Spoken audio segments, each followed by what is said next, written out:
Hello అండి. నాకైతే రీసెంట్‌గా తెలిసింది ఏంటంటే, మనకి తెలిసిన వాళ్ళే, మనతో ఉండే వాళ్ళే, మన వీడియోస్ ఎప్పుడు పెడతామా అని వెయిట్ చేసే వాళ్ళే, మన వీడియోస్ పెట్టంగానే అసలు ఈళ్ళు ఏం రెసిపీ చేశారు, వాళ్ళు ఏం తిన్నారు అని అంత ఇంట్రెస్ట్ ఉన్నవాళ్ళు, ఒక్క లైక్ చేయడానికి ఎంత ఇబ్బంది పడిపోతున్నారో నేనైతే బాగా గమనించాను.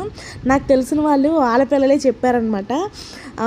అమ్మ, పిన్ని నేను ఏదైతే వరుస అవుతాం కదా, అలాగా వీడియో చేసిందనంటే లైక్ చేస్తుంటే, అరే లైక్ చేయకండి, వాళ్ళకి అమౌంట్ వెళ్ళిపోతాయి, ఎందుకు లైక్ చేస్తున్నారని చెప్పారంట. పిచ్చ కామెడీగా అనిపించింది. ఒక లైక్లో నేను ఇంత అమౌంట్ ఎర్న్ చేయడం అనేది అంత ఈజీ ఏం కాదు. ముందు ఫస్ట్ ఆఫ్ ఆల్ మానిటైజేషన్ అనేది అవ్వాలి కదా ఛానల్కి. మీరు మన వాళ్ళు అయ్యుండి కూడా అలాగ చిన్న చిన్న విషయాల దగ్గర లైక్ చేయొద్దు అని పిల్లలకి చెప్తున్నారంటే అంత నాకేం చెప్పాలో అర్థం కాలేదు. కానీ నేను ఎప్పుడు వీడియో పోస్ట్ చేస్తానా అని లైన్లో వెయిట్ చేసే వాళ్ళు చాలామంది ఉన్నారండి. కానీ ఎవ్వరు లైక్ చేయరు. నాకు తెలియని వాళ్ళైతేనే లైక్ చేస్తున్నారు. నాకు తెలిసిన వాళ్ళు ఎవరు నా వీడియోస్ కానీ, నేను పెట్టే లాంగ్ వీడియోస్ కానీ ఖచ్చితంగా లైక్ చేయట్లేదు. అది నాకు తెలుసు.